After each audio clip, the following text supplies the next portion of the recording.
तैयार हो जाइए इलेक्ट्रॉनिक्स की असली दुनिया अब आपके शहर पिलानी में। Smartphone, LED TV, laptop, inverter, battery, washing machine, सब कुछ एक ही जगह, वो भी फाइनेंस सुविधा के साथ। और अभी चल रहे हैं मेगा ऑफर्स। तो आज ही आइए न्यू बालाजी मोबाइल्स पिलानी में, 2 ब्रांच, बस स्टैंड के पास, नेहरू पैलेस और सितारा मंडार के पास। New Balaji mobiles Pilani. चिड़ावत सरकारी अस्पताल में 108 व 104 एम्बुलेंस कर्मियों से कमरा खाली करवाया। स्टाफ ने एसडीएम को सौंपा ज्ञापन। चिड़ावत सरकारी अस्पताल में 108 व 104 एम्बुलेंस कर्मियों द्वारा रात्रि विश्राम के लिए उपयोग किए जा रहे कमरों को अचानक खाली करवाए जाने के बाद मामला गर्मा गया है। कम वेतन में जनता की सेवा करने वाले इन एम्बुलेंस चालकों ने एसडीएम से हस्तक्षेप करने की मांग की है और आरोप लगाया है कि वे अपने खर्चे पर कमरे को रहने योग्य बनाकर उपयोग कर रहे थे। सोशल मीडिया पर यह मुद्दा तेजी से वायरल हो रहा है और प्रशासनिक संवेदनशीलता पर सवाल खड़े हो रहे हैं। 15 नवंबर 2025 को अस्पताल के पीछे स्थित बिल्डिंग पर कंडम घोषित करते हुए नोटिस चिपका दिया गया था। आज गुरुवार को स्टाफ को कमरे से बाहर निकालकर कमरे पर ताला लगा दिया गया।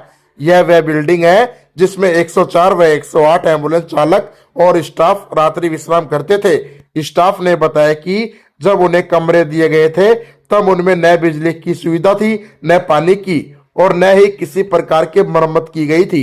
एम्बुलेंस चालक दल ने बताया कि उन्होंने अपनी जेब से करीब 20,000 रुपए का खर्च कर बिजली फिटिंग, पानी की लाइन और अन्य आवश्यक मरम्मत कार्य करवाकर कमरों को रहने योग्य बनाया था। उनका कहना है कि कम वेतन में बाहर कमरे लेकर रहना संभव नहीं है, इसलिए अस्पताल परिसर में रात्रि विश्राम अनिवार्य है ताकि आपातकालीन सेवाओं में देरी न हो। स्टाफ ने ज्ञापन में यह भी लिखा है कि अस्पताल में डॉक्टर और नर्सों के क्वार्टर भी इसी तरह की स्थिति में है, लेकिन उनका उपयोग जारी है। ऐसे में केवल एम्बुलेंस चालकों को कमरे खाली कराने के निर्णय पर सवाल उठाए गए हैं। एम्बुलेंस कर्मियों ने एसडीएम से निवेदन किया है कि जब तक पीएमओ द्वारा बिल्डिंग को तोड़ने का औपचारिक आदेश जारी नहीं किया जाता तब तक नोटिस रोका जाए। उन्होंने लिखित में आश्वस्त किया है कि जैसे ही बिल्डिंग तोड़ी जाएगी वे तत्काल कमरे खाली कर देंगे। स्टाफ ने कहा है कि यदि अस्पताल प्रबंधन को 108 व 104 सेवा की जरूरत नहीं है तो इस बारे में लिखित आदेश जारी किया जाए ताकि उनसे स्टाफ को किसी अन्य स्थान पर रहने की उचित व्यवस्था मिल सके। एम्बुलेंस चालक दल ने लिखित में कहा है कि यदि इस जर्जर क्वार्टर में रहते हुए किसी प्रकार की दुर्घटनाएं होती है तो वे स्वयं इसकी जिम्मेदारी लेंगे और उनके परिवारजन भी किसी प्रकार का दावा नहीं करेंगे। उनका कहना है कि जनता की सेवा बाधित न हो, इसलिए मजबूरी में वे इस बिल्डिंग में रह रहे हैं। एम्बुलेंस स्टाफ ने एसडीएम से तुरंत निरीक्षण करवाने की मांग की है ताकि वास्तविक स्थिति स्पष्ट हो सके और जनहित में निर्णय लिया जा सके। यह मामला अब स्थानीय प्रशासन और स्वास्थ्य विभाग के लिए गंभीर विषय बन चुका है। ज्ञापन देने वालों में 108 एम्बुलेंस यूनियन जिलाध्यक्ष मनेंद्र सिंह, मुकेश बंटीनोनिया, सतीश कुमार, अरविंद कुमार, नरेश लांबा व अंकित निर्मल मौजूद रहे। सबसे पहले तो मैं मीडिया बंधु को धन्यवाद देना चाहता हूं जो है छोटी मोटी खबर को जनता के लिए पहुंचाते हैं।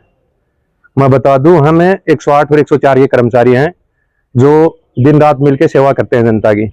केस भी उठाते हैं, हॉस्पिटल से रेफर ले जाए जाते हैं और अन्य भी कोई केस होता है, डिलीवरी केस हो चाहे कुछ भी हो, हम रात दिन एक में करके उनकी सेवा करते हैं। मामला यह है, हॉस्पिटल में पीएमओ साहब के द्वारा अचानक एक बिल्डिंग जो हमें कमरा दे रखा था उसके हमने पानी फिटिंग, बिजली फिटिंग और अन्य भी जो टूट फूट हुई थी वो खुद के पैसे से करवाई गई थी।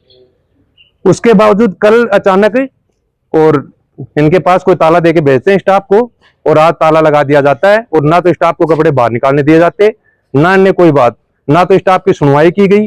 अगर हमारी सुनवाई नहीं होती है तो आज हमने एसडीएम साहब को ज्ञापन दे दिया, उसमें सारी चीजें हमने अवगत करवा दी हैं।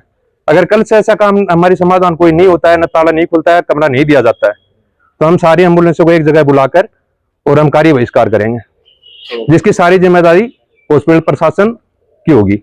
कमरा खाली करवाने के पीछे कोई कारण होगा? कमरा खाली करवाने के पीछे कोई कारण नहीं है। हॉस्पिटल में जो बिल्डिंग स्क्रैप दिखाई गई है उस जैसी जर्जर बिल्डिंग हॉस्पिटल में तो बहुत सारी, जिसमें डॉक्टर भी रह रहे हैं, नर्सिंग स्टाफ भी रह रहा है, तो या तो खाली होना चाहिए तो सारा ही खाली होना चाहिए, या फिर हमारे साथ व्यवस्था भावना क्यों है ऐसी? तो आपने जब कमरा खाली करने के लिए कही गई तो कुछ ही होगी के कारण है, तो हमने कोई कारण बताया नहीं? हमें को कोई कारण नहीं बताया गया, हमें तो खाली स्क्रैप का नोटिस चिपका दिया और बोले आज सुबह आगे ताला आगे बोले बाहर निकलो यहाँ से।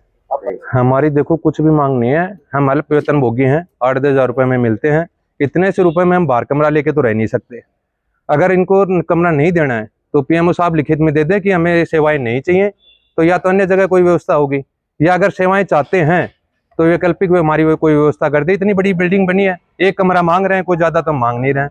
एक कमरे की जगह में दे दी जाए, हम वहां अपना गुजारा कर लेंगे।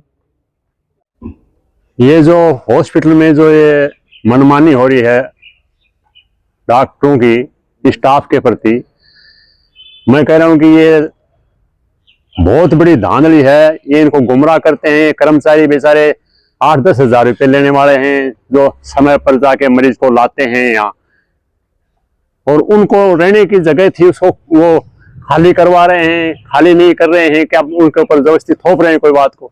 तो ये चलने वाली बात नहीं है।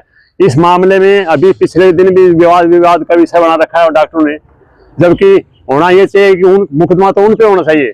वो हर तरह से साइड से मरीजों के साथ भी ये व्यवहार कर रहे हैं। तो हम इस मामले में हम किसान सभा के, मैं जिला उपाध्यक्ष बजरंग लाल बराला वचन दे रहा हूँ इस बात के लिए कि आगे भविष्य में अगर सड़क डॉक्टर अगर नहीं माने तो हम सड़क पर हम भी आपके साथ आ जाएंगे। आपका नाम? बजरंग लाल बराला, किसान सभा जिला उपाध्यक्ष झुंझुनू।